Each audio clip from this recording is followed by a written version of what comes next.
venue at Sofitel's Harbor Garden tent in Pasay with our Belisa Lopez. Belisa, who were the big names you saw today?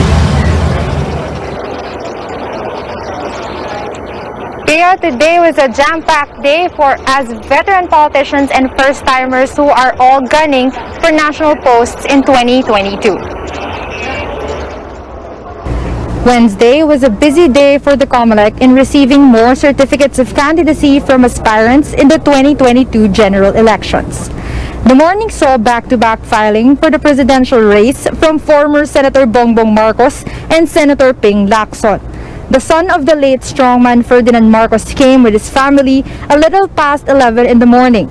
He's running as the standard bearer of Partido Federal ng Pilipinas but revealed he has no vice president yet. It should have been President Rodrigo Duterte, he said, but he backed out of the race and gave way to his longtime aide, now Senator Bongo. I would not file my certificate of candidacy if I was not ready to campaign, if I was not ready to answer all your questions. We unify now in the face of the COVID crisis, in the face of the economic crisis. In 2016, despite belonging to different political parties, many still pushed for the Duterte-Marcos tandem, even though Duterte's running mate then was Senator Alan Peter Cayetano. Marcos claims he only finalized his 2022 run on Tuesday, but says he's ready to fight. Meanwhile, Lacson arrived at the filing venue with running mate Senate President Tito Soto and some members of their senatorial lineup. Among them, re-electionist Senator Mig Zubiri, taekwondo athlete turned lawmaker Monsur Del Rosario, and former Quezon City Mayor Herbert Bautista. Yes, we've always said naman before, di ba? We don't want to identify ourselves on any side of the fence. We'd rather be on the side of the Filipino people. Among today's surprises were two doctors and a party list group representing medical frontliners after more than a year of battling the COVID-19 crisis.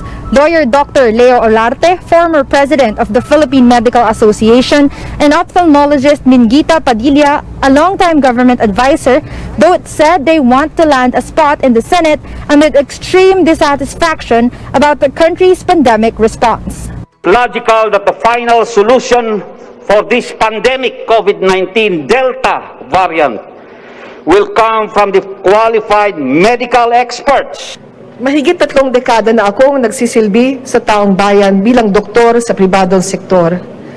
Panahon na siguro na subukan kong pumasok sa posisyon kung saan magiging mas malawak ang aking kakayanang makatulong sa bayan. Resigned Public Works and Highways Secretary Mark Villar also filed his COC, hoping he can serve as senator alongside his mother, Cynthia Villar. Carmen Zubiaga, formerly executive director of the National Council on Disability Affairs, also threw her hat in the Senate race. Her goal is to pass inclusive laws to benefit some 13 million Filipinos with disabilities. More familiar names also put forward their intention to vie for party list seats. There's former Senator Joey Lina hoping to represent midwives, and resigned MMDA spokesman Celine Pialago for the Malasakit movement. Since the filing period started on October 1st, we now have 41 presidential aspirants. That includes labor leader Calyodi de Guzman, whose supporters faced off with police outside the hotel grounds.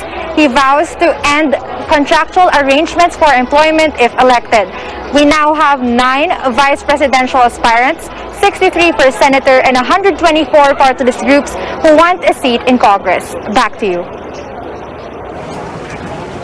Belisa Lopez there reporting.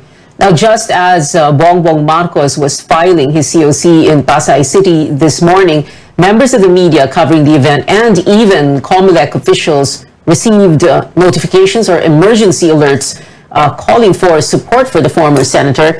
At the end of the message was, quote, hashtag BBM 2022. Now, these notifications, however, were disguised as, just as we said, emergency alerts. Some were even labeled as severe. The public usually receives these emergency alerts from the National Disaster Risk Reduction and Management Council, or NDRMC, during earthquakes or weather disturbances.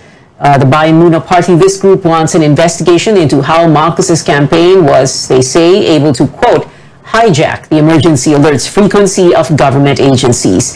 The NDRMC denies having a hand in the incident. Officials explain their use of the mobile alert system is only for warnings that are hazard-specific, time-bound, and area-specific as stated by law. They add this is the first time they encountered a problem like this. The National Telecommunications Commission, a member of the NDRMC, says it is investigating the matter. I'm going to be speaking with the NTC Deputy Commissioner Edgardo Caballos later on news.ph at 7. Meanwhile, this just in, this from the campaign team of Bongbong Marcos, Attorney Vic Rodriguez's campaign manager, saying that they, hold on, let me get my notes, that they were, that they support this NTC investigation into this incident, and that this happened, that they themselves, the team themselves, even Marcos's family, received the same emergency alert notification, and they say that this was a demolition job on him, and they appealed also for groups, they said, that were behind this so-called despicable deed not to use or not to mess with government systems.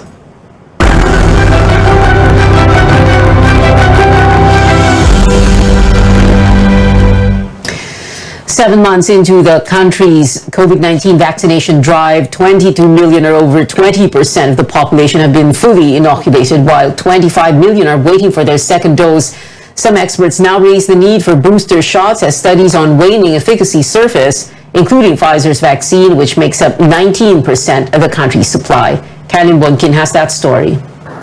A study published on the Lancet Medical Journal shows Pfizer vaccine's effectiveness against hospitalization remains high at 90% 6 months after the second dose. But the effectiveness against symptomatic infection was down from 88% on the first month of getting 2 doses to only 47% after 6 months.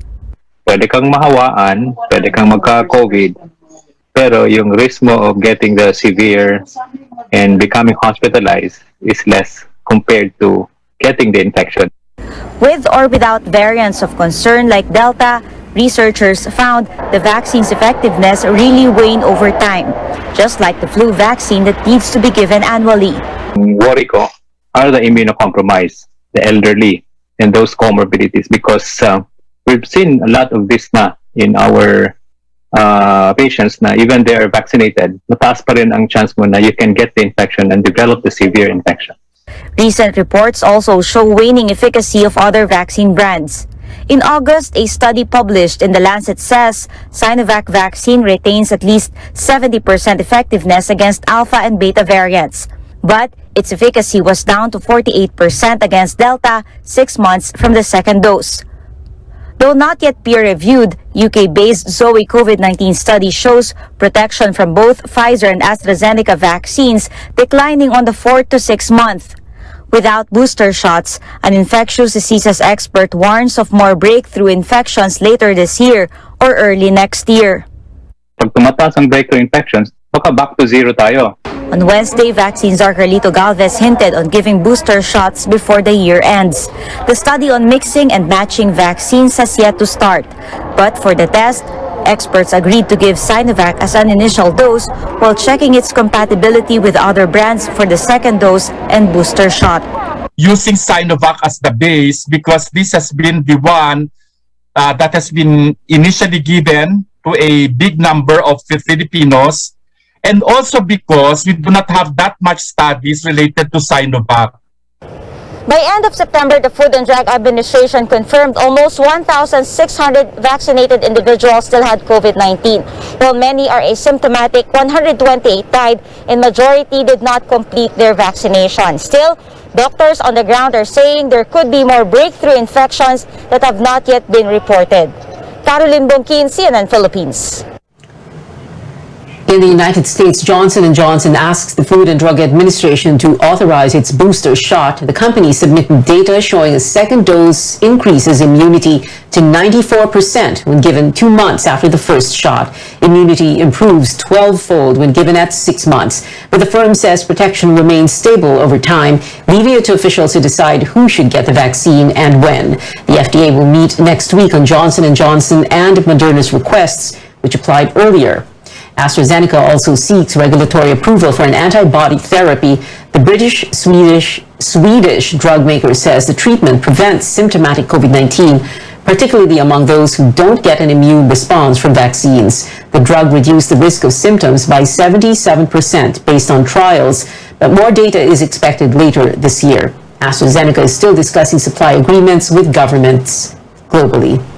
Coming up on Newsnight, the government looks to roll out booster shots to some health workers next month if given approval. And pilot in-person classes are also set to begin next month. Find out which public schools were given the go signal to join when we return.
Nagsimula sa isang pangarap. Ako na po, ma'am. Ika'y tutulungang ibahin ang buhay na nakasanayan. 24 months ka na sa pag-ibig. Panghulog na ako sa motor.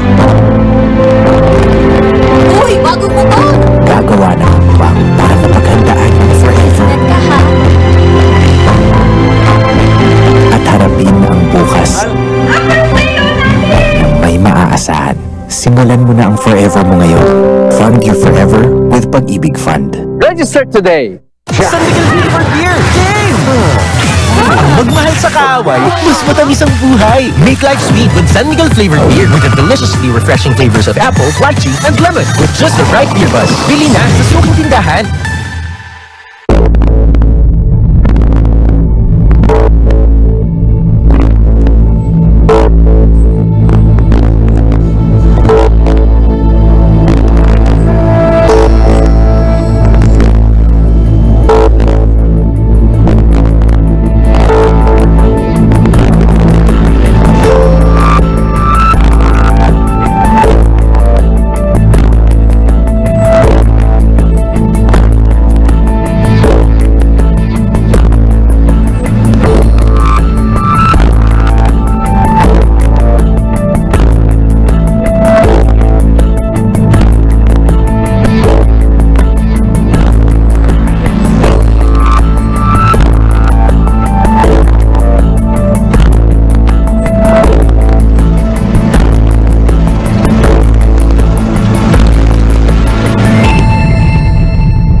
Newsnight, where we go above and beyond the headlines. The vaccine czar says it is all systems go once the country gets the green light to administer booster shots.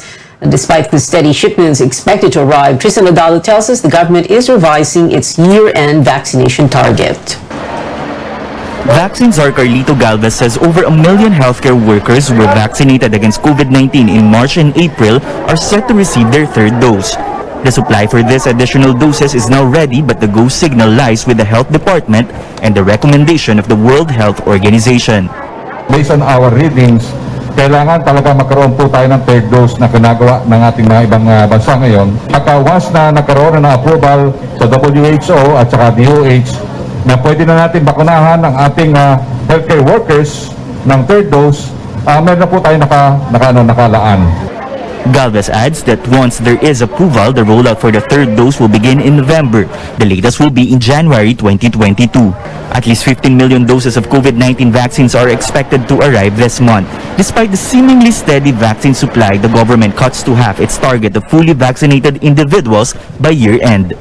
We revised our targets na, no? Kasi nga yung supply talagang ngayon ng bumubuhos, no? So what we're targeting as a conservative target is 50% of the target population, which is roughly around 37 million fully vaccinated individuals by the year end. For Calabarzon, the National Task Force commits to give more vaccines to intensify the vaccination for priority groups, including tourism workers. The government expects that the vaccination rate in the region will be at par with Metro Manila before the end of November. Meantime, Tourism Secretary Bernadette Romulo Puyat is pushing for the no-age restrictions in tourist destinations. Kung pwede na sana no-age restrictions. Kasi marami sa ating mga kababayan, like kunyari si Kong Jack, hindi naman yan mag-out of town kung hindi kasama mga anak niya. So, yun ang one of the reasons bakit hindi pumupunta. So, we're hoping na sana by Thursday, payagan nila muli. Kasi 2 beses na nila o 3 beses na pinayagan ng IATF yung no-age restrictions.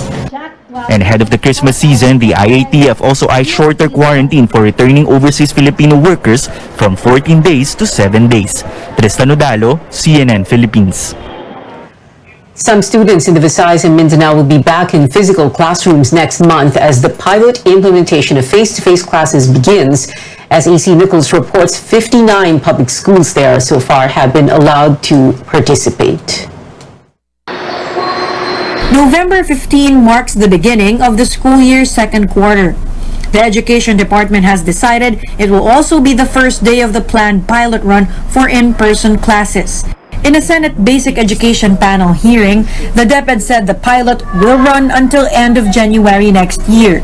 The agency targets to reopen more schools by March. We will already be preparing for assessments of possible expansion schools so that by the time we are able to submit the report to the President and the recommendation, hopefully in favor of bigger expansion. Only 59 public schools so far passed the Health Department's assessment to carry out face-to-face classes. Most are located in Visayas and Mindanao, in the provinces of Masbate, Aklan, Antique, Cebu, Zamboanga Sibugay, Zamboanga del Sur, Lanao del Norte, Sarangani, and North Cotabato. The DepEd reiterated that only fully vaccinated teaching and non-teaching personnel will be included in the pilot. Based on its latest data, 57% or over 580,000 out of its almost 1 million personnel have been inoculated against COVID-19. As early as July ay nanawagan na po kami talaga sa Department of Education. And even last year pa po, no? Sana yung vaccination po ay i-prioritize yung mga teachers. Nagugulat ako na sobrang babaho dun sa DepEd. Kasi dun sa mga ibang departamento, ang tataas na nung vaccination rate nila. Para sa akin, ang teachers natin are isa sa important frontliners. Senators also questioned the DepEd's timeline, asking why the agency did not plan to open more schools sooner. They're walking around, hand in hand, going to their neighbor's house, unsupervised, walang pasok. So, that's my question. Can we disabuse ourselves of that image that we are taking them from a very safe space to suddenly an exposure to school? There were questions too on how effective the pilot run could be if schools in the National Capital Region are not included. Health officials explained reopening schools in urban areas is trickier, as these mostly remain at moderate or high risk for COVID-19. AC Nichols, CNN Philippines. Rains expected to continue in a number of areas even as Tropical Depression Lani exited the country. The Weather Bureau Pagasa forecasts cloudy skies with scattered rains and thunderstorms in Metro Manila, Pangasinan, Zambales, as well as Bataan, Tarlac, Pampanga, Cavite, Batangas, Occidental, Mindoro, and Palawan. Pagasa says it is watching a brewing cyclone that may enter the country's monitoring area.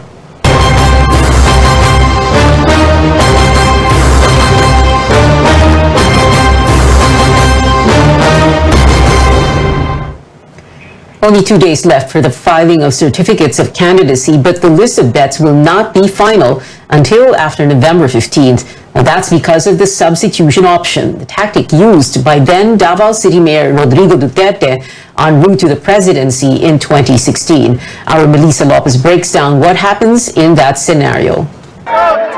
Filipinos love drama, and some politicians know just how to play it.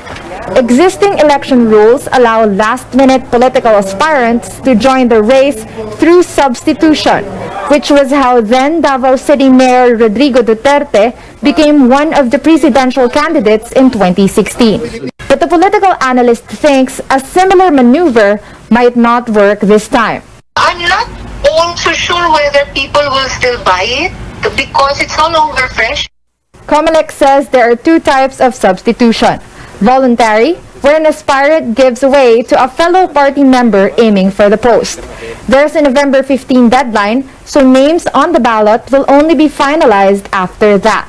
There's also involuntary substitution if a candidate dies or is disqualified from the race. A relative who shares the same surname may jump in until noontime of election day. Votes cast will be counted in his favor. Lawyer Tony Lavinia, former dean of the Ateneo School of Government, believes Senator Bongo could be a placeholder for Mr. Duterte in the vice presidential race. He adds, the system is deceptive. You're fooling the people. You're lying to the people. From the very beginning, you already know what you want to do. And then you just pretend that you've changed your mind. Poll watchdog Namfrel also thinks it's a, quote, opportunistic tactic. For UP Associate Professor Jean Franco, changing bets mid-game gives a sense that aspiring leaders are not serious about serving the people. The fact that we have that creates so much uncertainty. How can you even begin to ask them about their platforms if you do not know who is running for which position? Both believe it's time to scrap the substitution option to leave less room for politicians to toy with the election process. This is an old trick, and an old trick needs to be retired. We need to have more mature politics in this country. Melissa Lopez, CNN Philippines.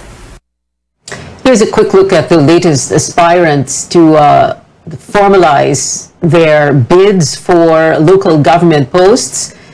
Here in Metro Manila, in the city of Manila, Vice Mayor Hani Lacuna filed her certificate of candidacy for mayor. Lacuna is on her second term. Representative Yul Servo will be her running mate under the political party Ascenso Manileño.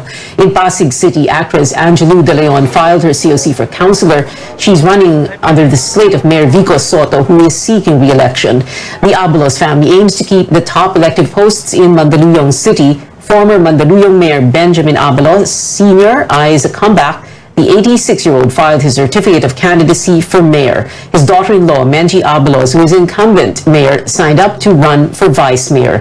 The elder Abalos was Mandaluyong mayor from 1988 to 1997. Heading now to the regions in Ormoc City in eastern Visayas, Mayor Richard Gomez formalized his bid for a congressional post. He's running for latest 4th district.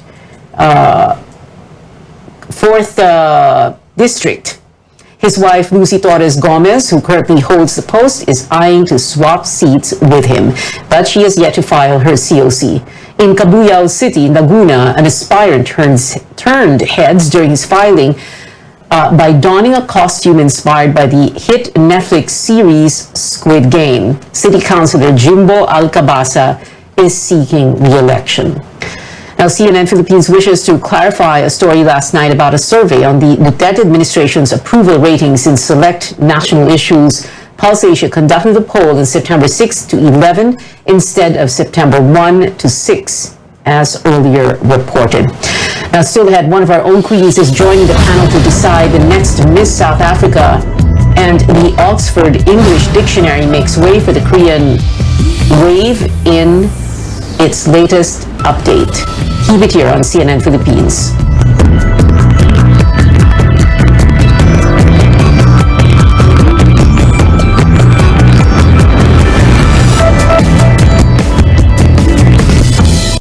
gumagaan ang inuman pag sandiglan. Kumusta? Ako, stressed sa work kaya ini-imagine kong nasa beach ako. Tapos ng mabigat na araw, mag-inuman with friends and sandiglan. Pilitin natin to. Ang alin? Imagine? Hindi, mag-inuman.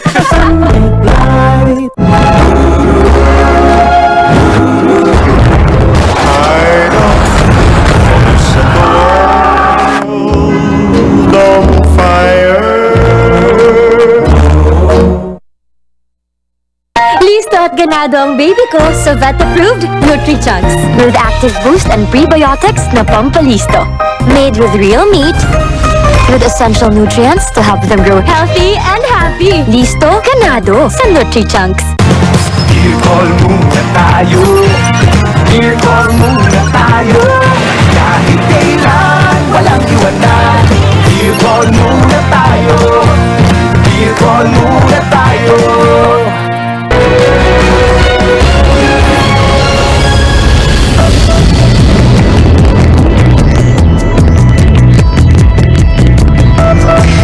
Pia Wurtzbach is heading to the pageant scene overseas again, but this time as a judge. The Miss Universe 2015 title holder announced on Instagram that she was tapped to be one of the selection panel members for Miss South Africa 2021.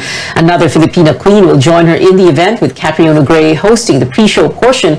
This will not be Wurtzbach's first judging stint. She was also a member of the Miss Universe 2017 panel. While K-pop takes over the music industry, the influence of Korean culture goes even further, making it to the books. The Oxford English Dictionary, or OED, added over 20 words of Korean origin in its September update. Among these is the term describing today's popular Korean language TV programs, K-drama. Popular dishes also made the cut, such as bulgogi, referring to marinated beef or pork slices, and banchan, meaning a small vegetable side dish served with rice, and Hallyu, or the Korean wave of entertainment that has swept the world, was also included. The OED explained that these new words were adopted because of this widespread Hallyu that can be felt not just in film or music, but also in language. We have your first look at the upcoming Game of Thrones prequel series. CNN's Rick Damigella gives us the details and other stories with today's Hollywood Minute.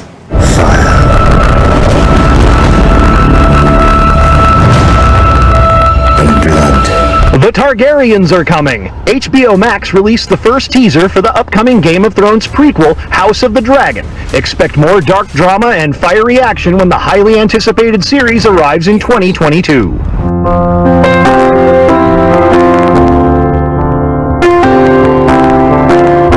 Adele is back. The acclaimed British singer announced the release of her first single in over 5 years, titled Easy on Me.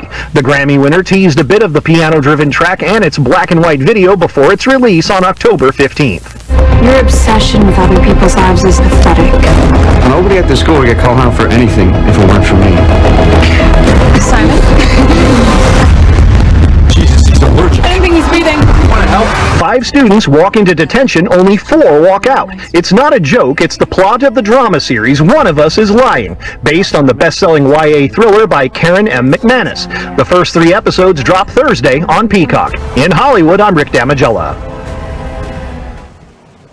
80 days left before Christmas, and that is it for now. Thank you for watching. I'll see you again at 7 for News.ph. I'm Pia Ontiveros for Newsnight, where we go above and beyond the headlines.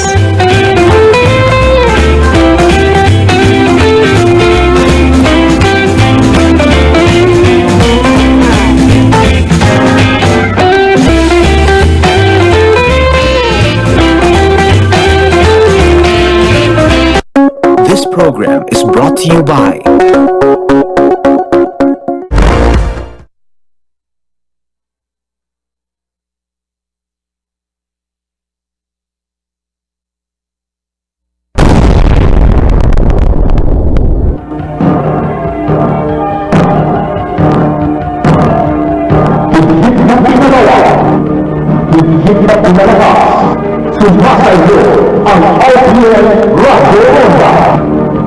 RPN DYKB Radyo Ronda Bacolod.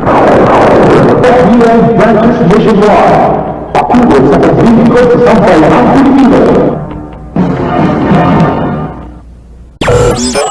DYKB Bacolod, mas pinaka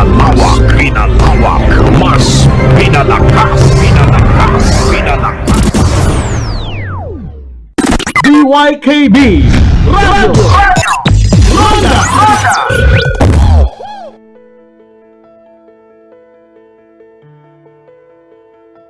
You look at yourself in the mirror and you realize your eyes are red. They're also teary, itchy, and painful. You might have pink eye, also known as conjunctivitis, which is highly contagious. Many of us refer to it as sore eyes. But the term sore eyes can actually mean any number of conditions caused by various factors. Here on MedTalk Health Talk, we'll talk about the different types of sore eyes, what's causing them, and how they can be treated. I'm Dr. Freddy Gomez. You're watching CNN Philippines.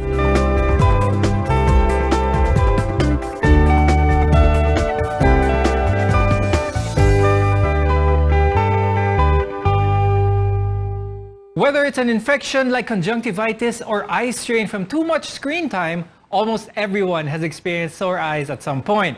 Technically speaking, sore eyes can refer to conditions that cause mild to severe soreness in your eyes. It can take many forms. So how can you tell which type of sore eyes you have? To tell us more about this, we have Dr. Eric Tiongson. He's an emergency medicine specialist and consultant at the Asian Hospital Department of Emergency Medicine. We're also joined by Dr. George Ko Jr., an ophthalmologist and eye center director of Chinese General Hospital and Medical Center. Thank you both doctors for joining us here today. Now, when you hear the term sore eyes, a lot of people immediately associate it to pink eye or conjunctivitis because it's very common. And many of you who are watching us may have experienced this at one point or another. But what really happens to the eyes when you have conjunctivitis? Can you answer this first, Dr. George? Sore eyes can take many forms. So actually, sore eyes, soreness of the eye is, I have a diagram here, okay? This is your eye. So it is enveloped by a thin membrane. And then during sore eyes, this thin membrane becomes swollen. It's red and engorged. The blood vessels are engorged. And there are many causes. No? It can be viral, which takes up about 80% of the causes of conjunctivitis, 20% bacterial. And then there are other causes like you mentioned, Dr. Freddy, from eye strain, digital eye strain from using too much of your gadgets when your eyes get dry.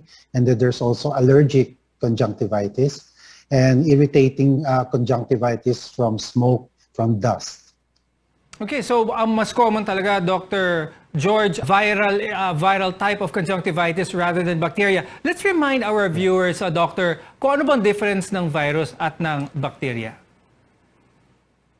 So viral conjunctivitis, well, we are quite familiar at this time, no, because of COVID.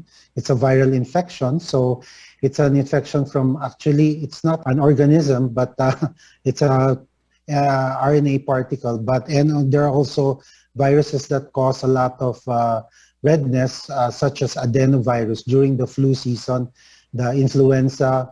And then bacterial are caused by bacterial organisms which contaminate the eye. For example, you go swimming. For example, you rubbed your eyes from having contaminated fingers and from contaminated surfaces. Then the allergic is from irritants in the environment. Okay, that's good that you mentioned the different ways in which these viral and bacterial types of conjunctivitis can be obtained. Dr. Eric, can you explain to our viewers what is the most common way para naikakalat itong sore eyes? The most common type of conjunctivitis is really the viral type.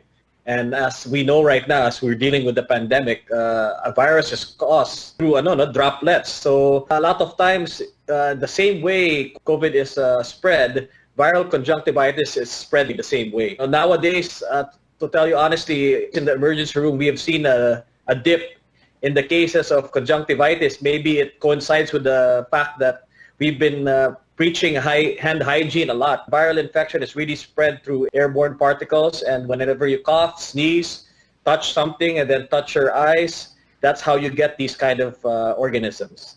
It's good that you mentioned conjunctivitis and how it is spread, and it's similar also viral, just how COVID-19 is. But do we know now, Dr. Eric, is conjunctivitis or ang sore eyes ba ay pwedeng simptomas din ng COVID-19? Well, that's a very good question, Freddy. The thing with COVID right now is the main symptoms are really respiratory.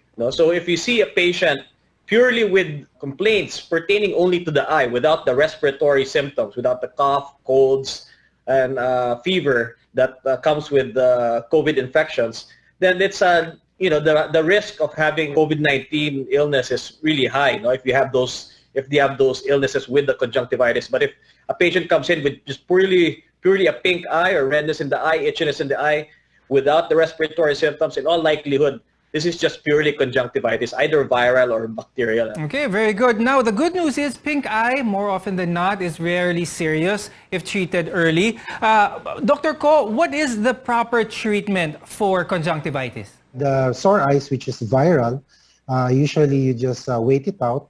You apply a cold compress and then isolation.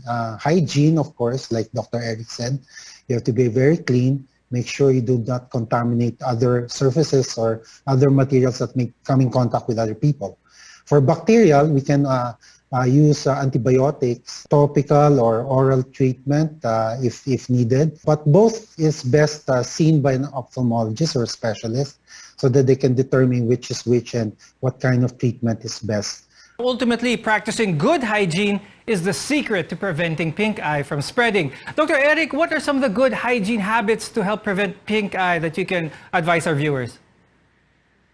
Well, I mean, like I said, it coincides with the pandemic that we have now. Now, basically, if you're doing what you're doing to prevent the acquiring the COVID disease, that's exactly the ways of preventing this illness as well, preventing conjunctivitis. So if you just wash your hands all the time, make sure that you avoid rubbing your eye if you have irritation or pain in the eye. Avoid touching your eye, and that should prevent a lot of the complications associated with conjunctivitis. But again, the mainstay here, I mean, if you just do hand hygiene often and a lot, and you make sure that you clean your hands well, we shouldn't have a problem with conjunctivitis.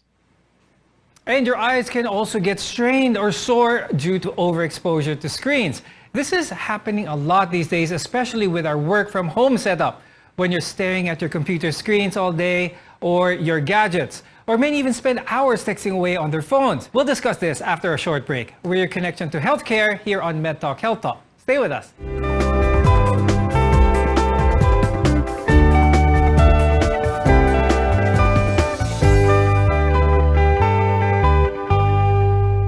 DYKB Radio Ronda.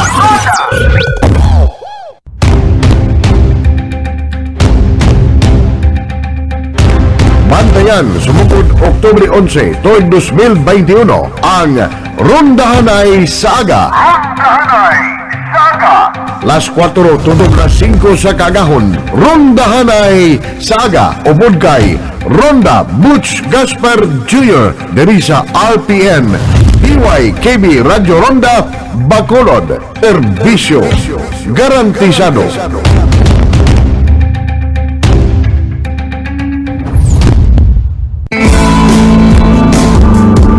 The Republic of the Philippines is a democratic country and republican state. No law shall pass abridging the freedom of the press.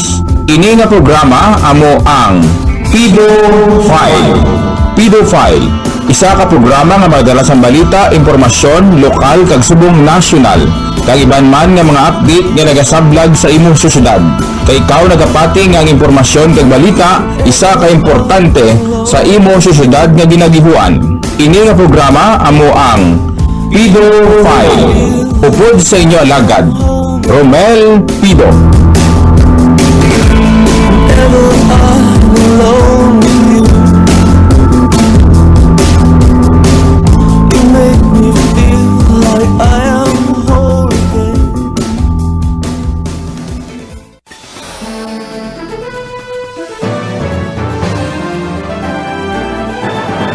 Bantayan ang pagbalik sang Ronda Espiya. Ronda Espiya. Tagsa ka Domingo, las 8 tunog las 9 sa gabi. Ronda Espiya. Ronda Espiya. Anchored by Ronda Butch Gaspar Jr. Ronda Espiya. Ronda Espiya. Sa maabot na Oktubre 3 na Bantayan.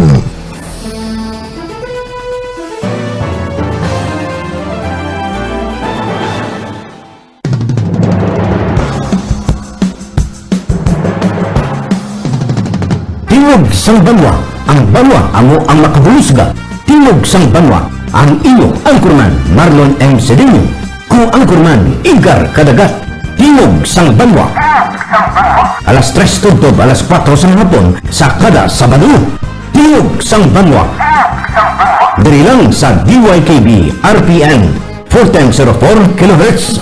Tingog sang banwa. DYKB Radio Ronda.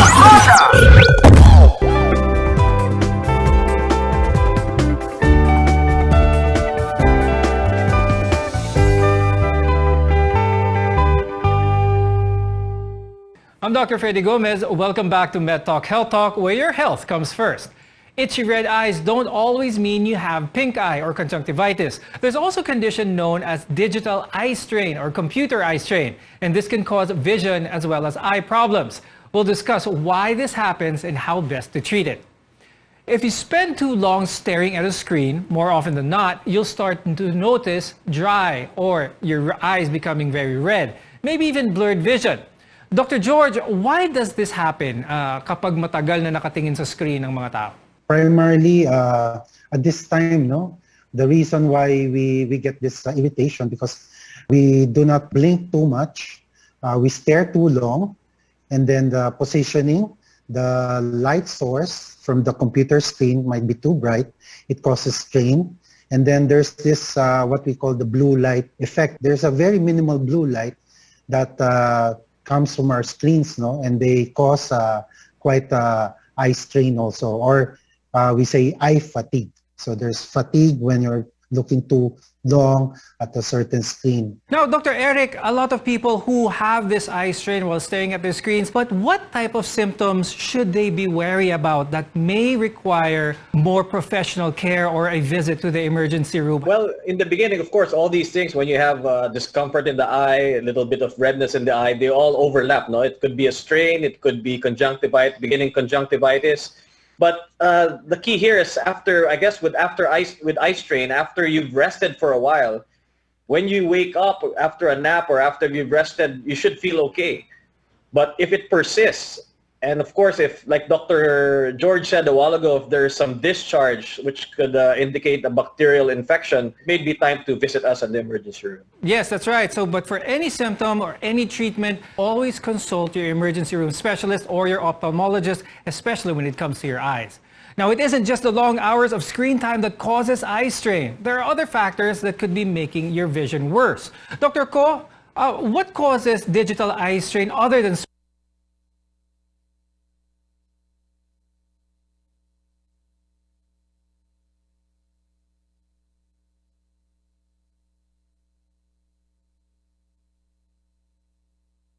DYKB Radio Ronda.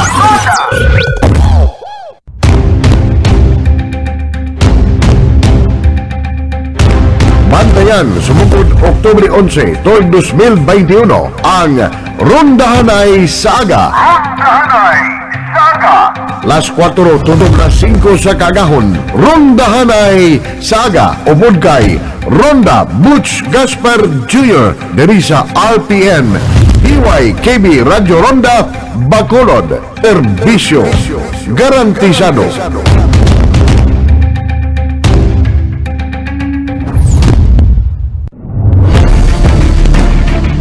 Ang pagbangon sang ekonomiya, dako nga faktor sa pagtibong sa atong pungsod sa pagkatubang sang ginatawag na new normal kapag amat-amat bawi kag panas sa mga kahalitan tugas ang global pandemic nga coronavirus disease 2019 ukon COVID-19. Kaupo ninyo ang RPN DYKB Radyo Ronda Bacolod 1404 kHz AEM sa panibago nga pagbukas sa mga negosyo kag turismo, pag-promote sang basic health protocols para mapasiguro ang proteksyon sang aton ikayong lawas. Bangon Pilipinas sa bago nga pag-asa. Advertise with us in a reasonable and flexible range. Sa bagong digital transmitter, ang RPN DYKB Radyo Ronda Bacolod sa matinlo kang mapaskog nga tunog mabatian sa mga areas ng Palawan, Mindoro, Panay, Guimaras, Negros Occidental, Cebu kag pinakamahin sang Mindanao. Kaupo nyo kami sa pagkatubang sa new normal para sa inyong mga advertising needs. Mag-contact lang sa telepono 458-8015. We are not the number one, but we are the alternative.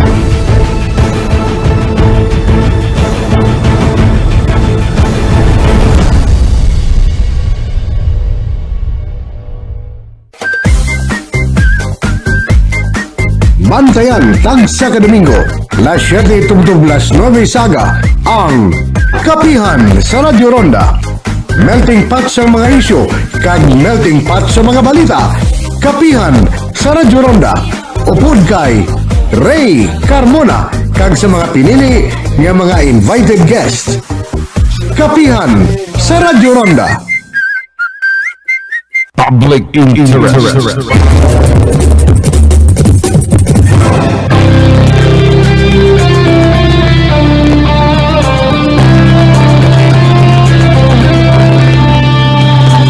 Programa na gindisenyo para sa pagdulong sa matuod na nagkakatabo sa palibot nga dapat interes ng publiko ang mga panguna. Public interest. May hustisya kang sabat sa mga pamangkot, may kaangtanan sa hilikoton sa aton mga opisyal sa gobyerno. Mga personalidad nga abot ang magasabat sa tao na wala sang pagbibyo. Public interest. Ang inyo alagad nga mga pangapin sa interes ng publiko. Ini ang Public Interest. Donald Nojas.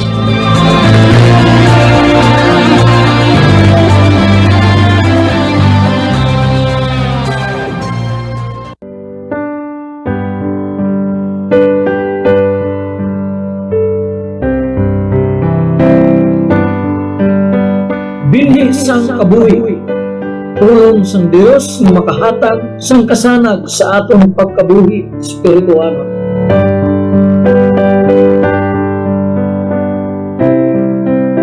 Binhi sang kabuhi, inyo mabatian tagsa ka Domingo, alas 10 tugtog alas 10:30 sang aga. Diri lamang sa RPN DYKB 1404 sa Bacolod, sa tagsa kalilisuan sa inyo mga radyo. Binhi sang kabuhi, ginasakdag sang Sumag Christian Reformed Church, upod sang inyo alagad, Pastor Mario Dilion.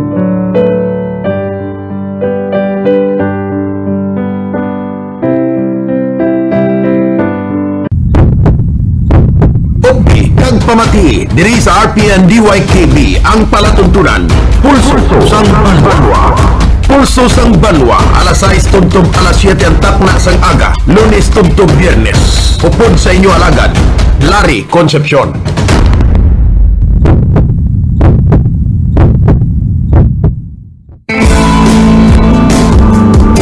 The Republic of the Philippines is a democratic country and republican state. No law shall pass abridging the freedom of the press. Ini nga programa amo ang Pido File. Pido File, isa ka programa nga magdala sang balita, impormasyon, lokal kag subong nasyonal. Kag iban man nga mga update nga nagasablag sa imong syudad. Kay ikaw nagapati nga ang impormasyon kag balita, isa ka importante sa imong syudad nga ginagihuan. Ini nga programa amo ang Pido File. Upod sa inyo alagad, Romel Pido.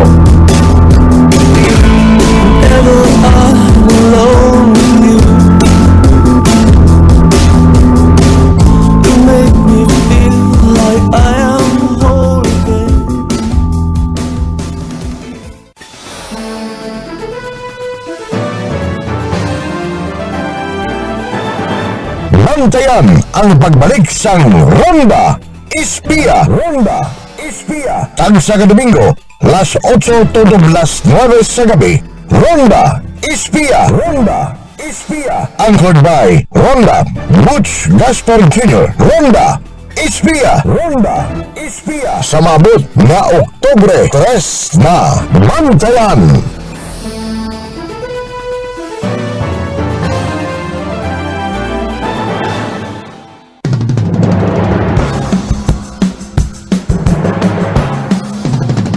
Tingog sang Banwa, ang Banwa amo ang makabulusga.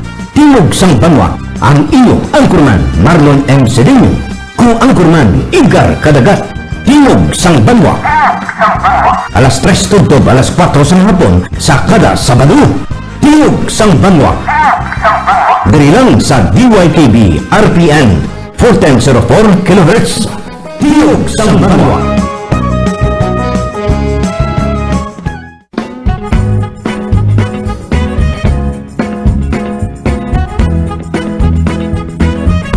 Straight Talk, a no-nonsense discussion of current events and issues of the day. Hosted by print and broadcast journalist and former president of Negros Press Club, attorney Joel Duhilio. Straight Talk will premiere on March 1 at 11 a.m. till 12 noon, right here on RPN DYKB 1404 kHz. Straight Talk.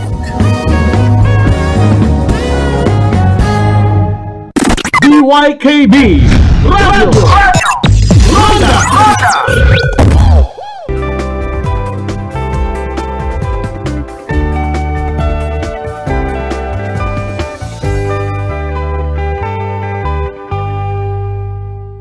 It's easy to take your eyes' health for granted, but with overexposure to screens nowadays and other possible causes of sore eyes, there are things you can do to care for your eyes and ultimately improve your overall well-being.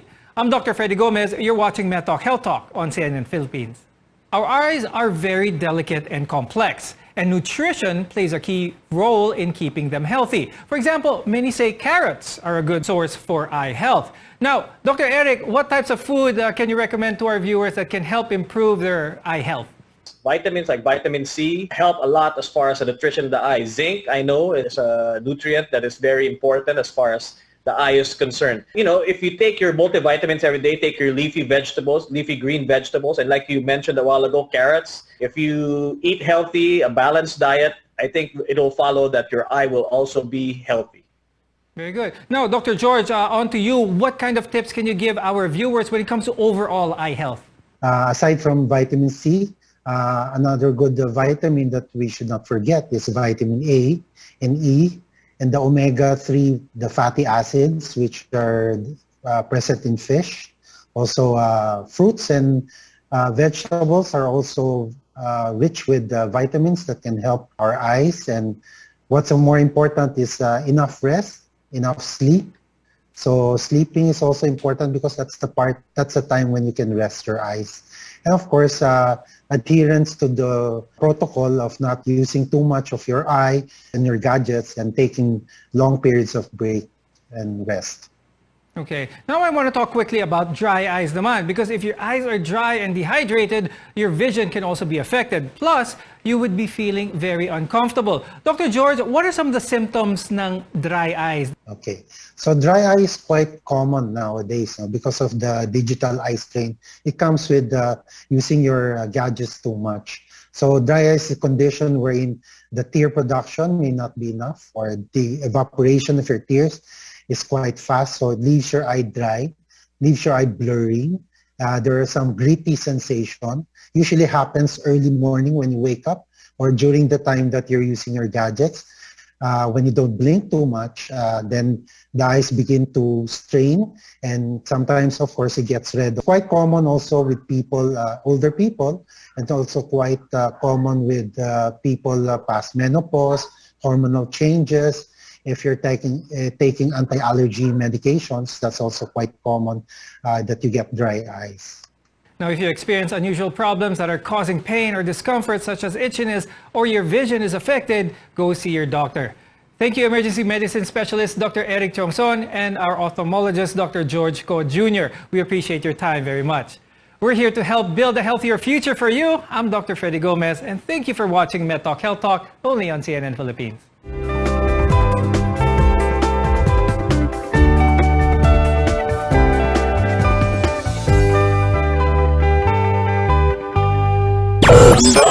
DYKB Bacolod, mas pinalawak.